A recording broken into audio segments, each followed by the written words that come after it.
दुनिया की शुरुआत हमारे पास जितनी भी अच्छी चीजें हैं वे सब हमें परमेश्वर ने दी हैं।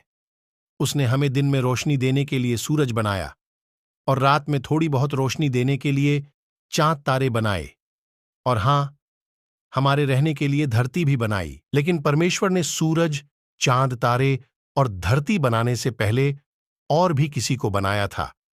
मालूम है किसे? स्वर्गदूतों को। मगर जैसे हम परमेश्वर को नहीं देख सकते, वैसे ही हम स्वर्गदूतों को नहीं देख सकते। परमेश्वर ने उन्हें इसलिए बनाया ताकि वे उसके साथ स्वर्ग में रह सकें। जिस स्वर्गदूत को सबसे पहले बनाया गया उसे परमेश्वर का बेटा कहा गया। परमेश्वर अपने बेटे से बहुत प्यार करता था। वह पहला स्वर्गदूत अपने पिता परमेश्वर के साथ काम करता था। उसने बाकी सभी चीजें बनाने में अपने पिता की मदद की, यहां तक कि सूरज, चांद तारे और हमारी धरती को बनाने में भी। पता है शुरू में धरती कैसी थी? उस समय पूरी धरती पर सिर्फ पानी ही पानी था और चारों तरफ अंधेरा छाया हुआ था। इसलिए धरती पर कोई नहीं रह सकता था। मगर परमेश्वर चाहता था कि धरती पर इंसान रहें। इसलिए हमारे रहने के लिए उसने तैयारी करनी शुरू की। जानते हैं उसने क्या क्या किया? सबसे पहले धरती पर रोशनी की जरूरत थी, इसलिए परमेश्वर ने धरती पर सूरज की रोशनी चमकाई। उसके बाद धरती पर दिन और रात दोनों होने लगे। फिर परमेश्वर ने कुछ ऐसा किया जिससे सूखी जमीन पानी के ऊपर आ गई। उस समय जमीन पर कुछ भी नहीं था, न फूल, न पेड़, न जानवर। समुंदर में मछलियां भी नहीं थीं।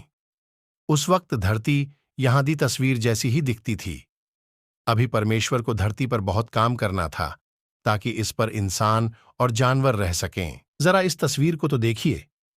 हरे भरे पेड़, रंग बिरंगे फूल, तरह तरह के जानवर, सब कुछ कितना सुंदर है ना? क्या आप बता सकते हैं कि इसमें हाथी और शेर कहां हैं? आखिर यह खूबसूरत बगीचा किसने बनाया? परमेश्वर ने।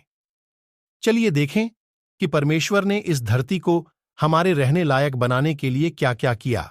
सबसे पहले परमेश्वर ने हरी हरी घास बनाई जिससे पूरी जमीन ढक गई।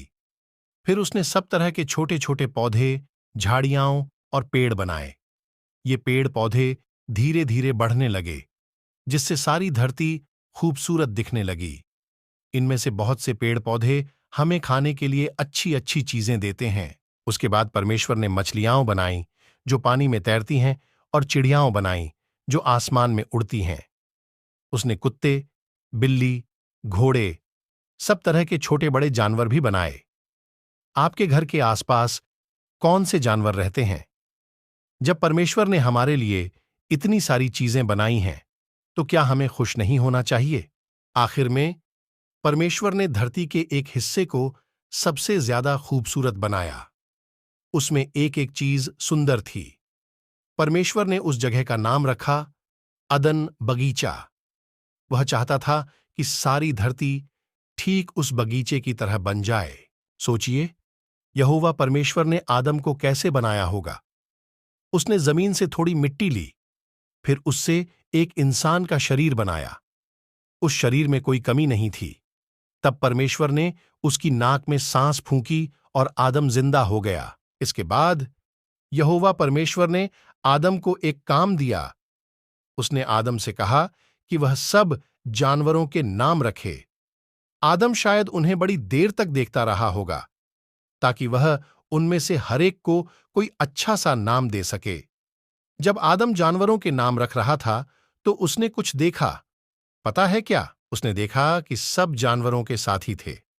वहां पापा हाथी और मम्मी हाथी थे।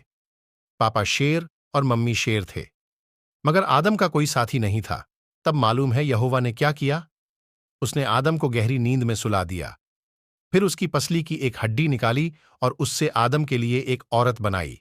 वह औरत हव्वा आदम की बीवी बनी।